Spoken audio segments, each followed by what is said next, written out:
Hello and thanks for joining us on Chicago Tonight. I'm Nick Blumberg. Brandis Friedman has the evening off. Here's what we're looking at. Somebody needs to get fired. Hegseth should be stepping down.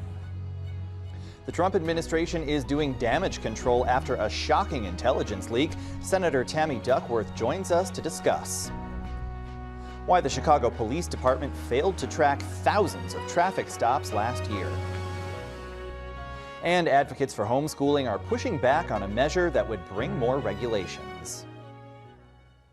First off tonight, the Trump administration is playing defense after shocking reports yesterday that senior officials accidentally shared details of an imminent attack on Yemen to a journalist over an unclassified group chat. President Donald Trump this afternoon downplayed the intelligence blunder. We've pretty much looked into it. It's pretty simple, to be honest. It's not. It's just something that can happen. It can happen. But many observers say the episode shows the administration is lax about national security and that heads should roll. Earlier this afternoon, we spoke with Senator Tammy Duckworth, who's calling for Defense Secretary Pete Hegseth's firing. We began by asking her whether she has any expectation the administration or Congress will take action. Well, I know that the Senate Armed Services Committee is going to have a hearing, at least according to Senator Roger Wicker, and we're going to be pushing him very hard to have that hearing. We have to have an investigation. The protocol, when there's a security breach like this, is very clear across government and especially clear in the Department of Defense. Every single official on that signal chain needs to hand over their electronic devices so that it can be investigated. We can look and see what data they have actually uploaded onto the signal chain. Every one of them, Pete Hegseth, J.D. Vance, Marco Rubio, Tulsi Gabbard, Mr. Walz, all of them need to turn over their devices.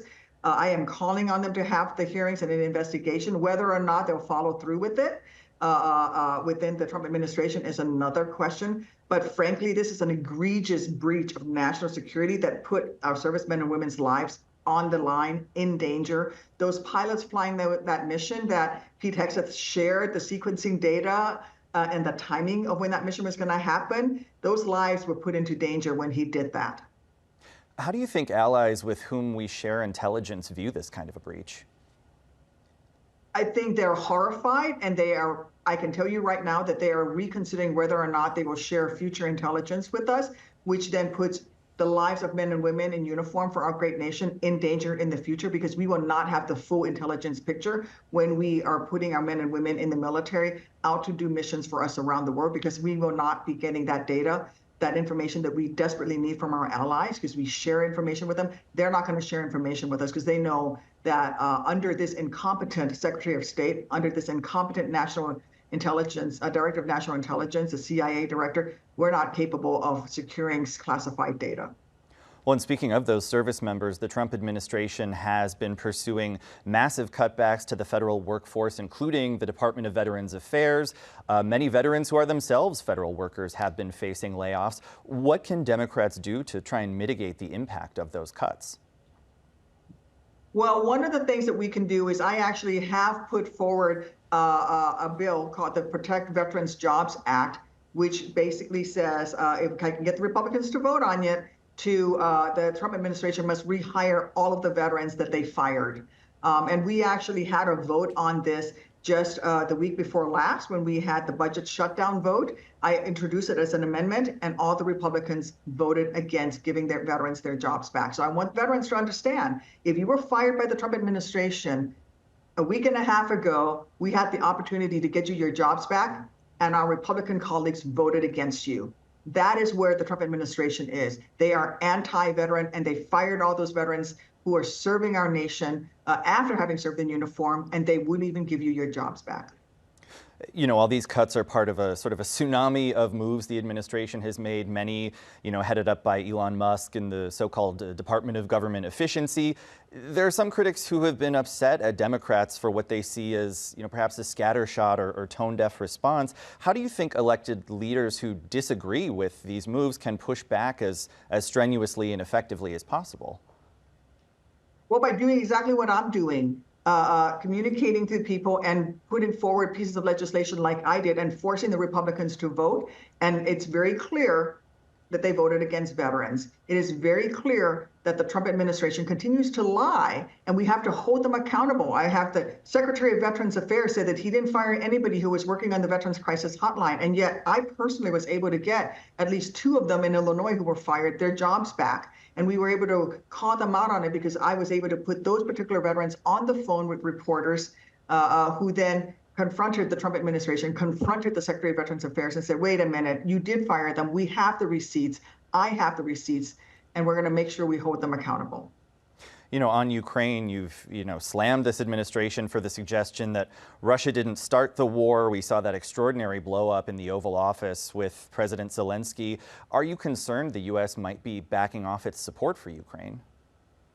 Well, the Trump administration is backing off its support for this Ukraine because obviously, I mean, it's very clear that Putin owns Donald Trump. Donald Trump has bowed down and is kissing Putin's feet, and he loves Russia as opposed to being somebody who is leading the greatest democracy in the face of the earth, the United States of America, that should be opposed to Russia. Russia invaded Ukraine. We need to stand up and stop Russia from continuing this offensive in Ukraine. And remember that if Ukraine falls, the next countries in the line of fire as far as Russia is concerned are NATO allies. And there's Article 5 of the NATO treaty that says that if Poland, for example, is invaded or comes under attack by Russia, we as the United States are obligated to come to Poland's defense. It's mutual defense. And frankly, by bowing down to Russia, Donald Trump is putting American service members further on the line because we will be called into action if Russia steps beyond Ukraine. The people of Ukraine have been valiant in their fight. They have said thank you to us multiple times. President Zelensky has said thank you to us multiple times. They are fighting for their nation, but it's more than just about Ukraine. It is about the freedom of the world. It is about the security of Europe, which also is important to America's national security. You mentioned that continuing resolution that prevented a government shutdown. Some Democrats supported it, including Minority Leader Schumer, your counterpart Senator Durbin. What's your reaction to those votes? I was furious with Leader Schumer, and I told him we needed to go and fight. We cannot. I could not disagree with Leader Schumer more. We should have stood up to the Republicans. It was a minority of Democrats who voted for it. I am appalled that we basically gave Donald Trump permission to basically continue to raid government. This is why he's shutting down the Department of Education. This is why he's firing employees at the Department of Veterans Affairs. He is raiding through the United States government to cut down on benefits for veterans, for seniors, for people with disabilities, so that he can fund tax cuts for billionaires. That's what they're doing. They're not trying to look for government efficiencies. If they want to look for government efficiencies, I'm happy to work with them. I've passed legislation to go after waste, fraud, and abuse in the Department of Defense. What they're trying to do is find $2 trillion to fund tax cuts for people who net more than $400,000 a year for his billionaire buddies. And the way they're going to do it is they're going to cut Medicaid. They've already called Social Security a Ponzi scheme. They're going after 80,000 jobs in the Department of Veterans Affairs. They are funding tax cuts for their billionaire buddies on the backs of middle-class Americans. And what those handful of Democrats, including led by Leader Schumer, did was to give them permission to do that. And I could not disagree with him more. All right. Well, as always, much more to talk about, but we'll have to leave it there. Senator Duckworth, thank you for your time. Thank you. And we're back right after this. Chicago Tonight is made possible in part by the Alexandra and John Nichols family, the Jim and Kay Mabey family, the Polk Brothers Foundation, and the support of these donors.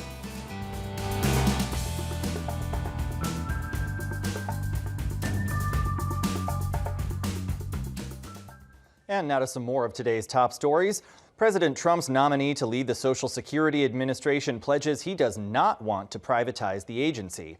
Longtime Wall Street executive Frank Bisignano offered senators at his confirmation hearing earlier today a guarantee that privatization isn't among his priorities, but he has been supportive of efforts by Elon Musk's Department of Government Efficiency, saying there may be waste and fraud in the agency. The hearing comes on the heels of Governor J.B. Pritzker and other officials sounding the alarm about the Trump administration's moves, warning that Social Security benefits that some 2 million Illinoisans rely on could be in jeopardy. Local Environmental Protection Agency workers walk out to protest massive Trump administration cuts. Employees say efforts to hobble the EPA violate the Constitution and put corporate profits over human health. The work we do could not be more important to all Americans, no matter their politics. We all need clean air to breathe. We all need clean water to drink, clean land to live on, to let our kids grow up on. Cutting EPA's budget will do nothing but put the health and safety of all Americans at risk. Chicago EPA workers and their colleagues around the country walked off the job today, calling for the staff and funding they say are needed to carry out the agency's mission. EPA Administrator Lee Zeldin has launched a major deregulation campaign, and local employees have also raised the alarm that EPA may shutter its Chicago office. The last men incarcerated at Stateville Prison have been transferred out.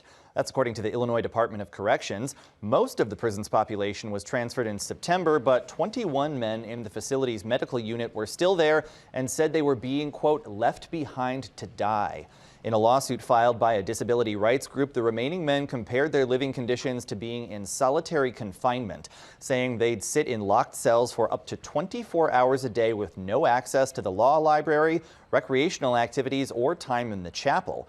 The transfers mark the end of the facility's 100-year run after Governor J.B. Pritzker announced last March that the facility was to be closed and rebuilt.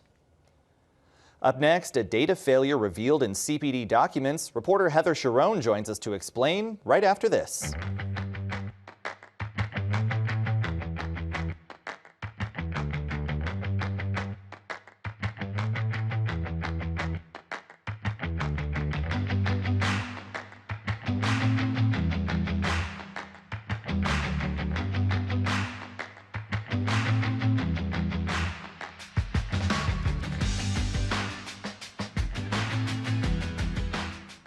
Chicago police officers failed to document more than 200,000 traffic stops in 2024.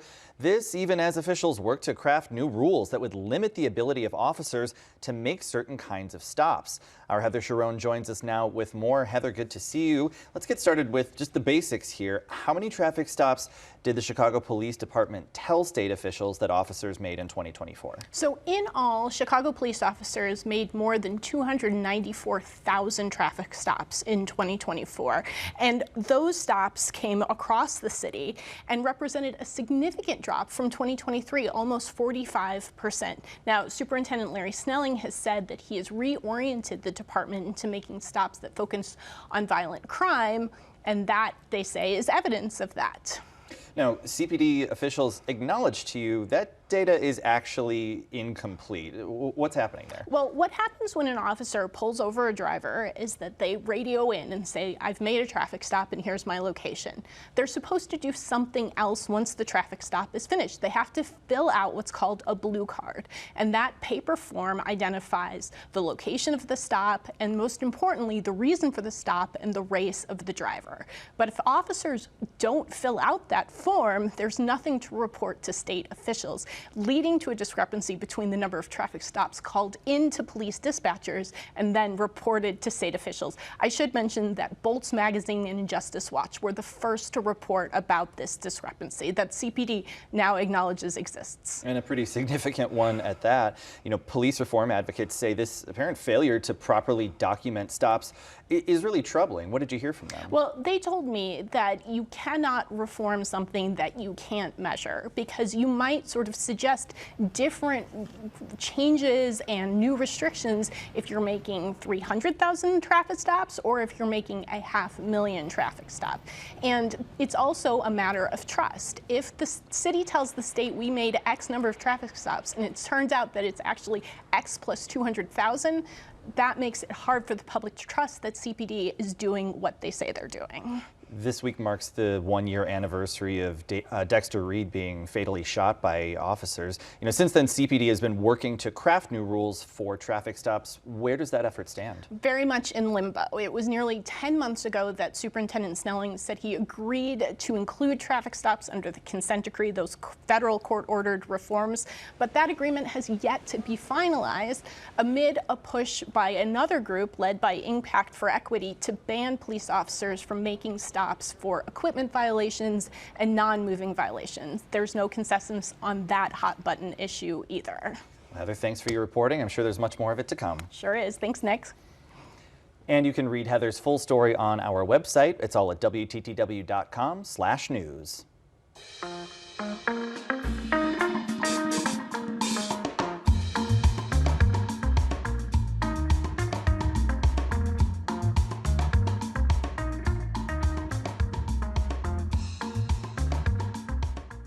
New efforts to regulate homeschooling in Illinois have touched off a heated debate. Backers say Illinois is one of 12 states without any homeschooling regulations. A new bill aims to change that by requiring families to register with their local school district if they plan to homeschool their children. Supporters say it's aimed at ensuring kids are getting the education they need and are better protected from potential neglect. Here's a bit from a hearing last week in Springfield. This bill was written in part by people who were homeschooled and get the need to balance children's rights and a parent's freedom to choose how they educate their kids. It provides a safe baseline to protect kids from the small minority of parents who use homeschooling as a way to hide abuse or neglect their children. This bill will intimidate and discourage parents from choosing this much better option for their children. This bill will impose additional burdens on already stretched local schools, police departments, and courts. This bill would require school districts to manage increased administrative tasks related to homeschooling. Joining us now with more are Latasha Fields, a homeschooling parent, and via Zoom, Democratic State Representative Tara Costa Howard. Thank you both for joining us. Latasha Fields, I'd like to begin with you, please. You've been homeschooling your children for 18 years Yes. after you took your eldest out of public school. Yes. What motivated you to start homeschooling? Yes, so it's a pleasure to be here. Thank you so much, Nick, for having me. Well, for us, it was a call of God, our faith as Christians. So it was about discipleship and a biblical worldview. We have 4. My oldest is 28. She's a homeschool with the college grad. We just graduated our second oldest in May of 2024, and he's entering trade into a welding program. And we have 2 more, a 15-year-old son and a 9-year-old daughter. Yes, and so we also have a micro school, so I tend to say I have a lot of babies. Yeah, quite the Yes. clan. Yes, absolutely, yes. Representative Costa Howard, we mentioned some of those concerns folks raised about overreach. That includes, mandating certain elements of the curriculum. What exactly does this bill call for students to be taught? Well, actually, that is already the current law here in Illinois, that they have to be taught language arts, science, math, social studies, health, physical education. That's already current law. So that's nothing new. Latasha Fields, do you think any of these sorts of registration requirements, for example, will that significantly affect you and other parents who homeschool? Yes, absolutely. And so our proponents of this bill claim that it's just formality, it's just a form. Well, we're looking at the bill, it's not just a form. This 60-page bill will entail truancy, penalty, criminality. Parents that don't comply would have 30 days in jail. They would have $500 fines. And also with the whole idea of the core curriculum with the educational review, the current way that the Illinois law is, we don't have to produce an educational portfolio. And it does cite that we would have to satisfy the public education. And so because of what PRICS signed in 2021 with comprehensive sex ed, the LGBTQ plus ideology, and the LGBT history, that in itself is religious persecution for us. That violates our First Amendment. So we don't need to produce or have government look at our educational portfolio. Another big clause that's in this bill that's very disturbing is that the bill states that Illinois has a fundamental goal for every student in the state of Illinois, that their educational development is to serve the public purposes of the state. And so we as homeschool parents, we do not educate our children to serve the public purpose of the state. So that in itself tells us that our children, according to this bill, will be state property, and that parallels slavery. Where families have no autonomy, where my ancestors had no autonomy, and so we don't want our children to become property of the state. So there's a lot of disingenuousness in this bill. There's a lot of egregious, draconian things in this bill that we do not stand for. In terms of registration, as Illinois stands, there is voluntary registration, so we don't have to be forced to register our homeschool programs. Representative Costa Howard, how about that? Tackling at least first the idea of sort of mandating these elements of the curriculum. Is that the intention of this bill? The intention of the bill is for the subjects to be taught. There is nothing in this bill that requires mandated curriculum that is taught in public school. So that is misinformation. That is incorrect. That is part of why some of these pieces were written in a way to actually give homeschool families the opportunity to be as creative as many of them are in how they teach. And as long as they're teaching the subjects that all children in the state of Illinois are required to be taught as at a high level, there's nothing that requires the curriculum that is in public schools. As far as the criminality, that's simply not true. Currently, truancy laws have that already built into the state law. So if there's a concern about the way the truancy laws are written, that's a different subject. What the declaration form does is make sure that we know that kids are alive, where they are. We want to make sure that they're okay. And that's what the declaration form does.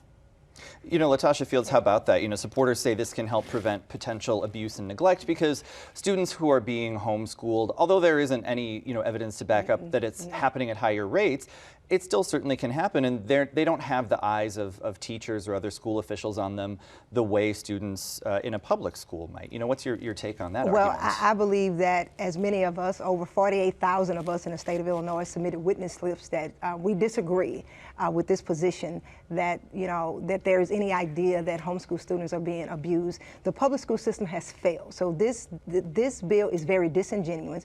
We have right now over 1,000 sexual allegations in Chicago public schools. And as of 2024, the Inspector General said there's over 400 cases. So my question to Representative Costa Howard, what are you doing about the sexual allegation and the abuse that's in Chicago public school systems? Because if it's all about a form where these babies are not being protected in the system that they govern, in the system that they have jurisdiction over. So that is appalling. And so we as homeschoolers, we do not need a system that's already broken, that has already proven that it has failed to govern us. And when we talk about proficiency, when you talk about educational proficiency, in the state of Illinois, there's 1.9 million students, and only 39% of those babies can read at grade level, and only 29% or 28% are proficient in math. And then when you go to Chicago public school system, for the black babies, they're doing even worse. It's unconscionable. Only 20% of black children in Chicago public school system can read on grade level, and only 9% are proficient in math. So when we talk about wanting kids to have a quality education,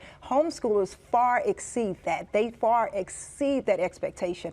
Black students that are homeschooled have 15 to 42% percentile points higher than their public school peers. So I'm in agreement with Representative Costa Howard. We want quality education. That's why we're homeschooling. That's why we have exited from government education system. And so for us, this seems like a pursuit, like we're being punished for the failures of government education. Representative, how about that? I mean, would this at all, go after, quote unquote, homeschooling parents? No, we don't believe that it does in any way, shape, or form. In fact, some of the issues that were raised, I think she's correct.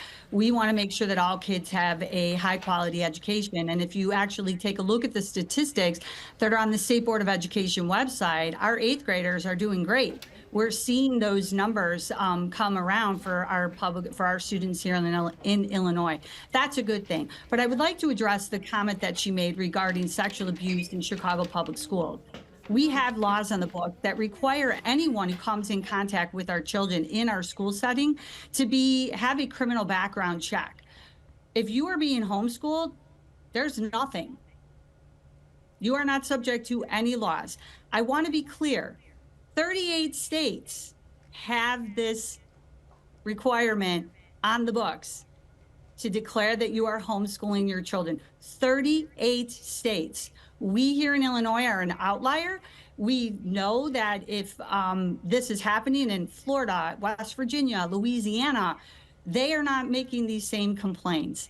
we are the outlier here in Illinois, where we have zero regulations. And so we are not here to punish anyone. In fact, we want to applaud those families that are being transparent and are doing it so well. But frankly, the statistics that are being recited, there's no statistic out there that actually says that homeschool students are better. That's actually accurate. We don't know how many homeschool students there actually are here in the state of Illinois, because they don't register, they don't have to declare anything. And so we don't really know how many children there are. So we have no data that actually backs up what is being said. What we do know is that we have children who have passed away, who have died at the hands of abusive parents. That is what we want to protect. Yep. And Representative, I know we've got much more that we could possibly say about this. Unfortunately, we'll have to leave it here for this evening. Representative Tara Costa-Howard, Latasha Fields, thank you both for joining us. Thank you. And that's our show for this Tuesday night. Be sure to sign up for our free email newsletter, The Daily Chicagoan, at WTTW.com/newsletter.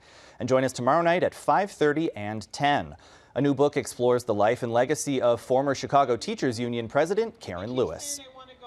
Now, from all of us here at Chicago Tonight, I'm Nick Blumberg. Thank you for watching. Stay healthy and safe, and have a good night.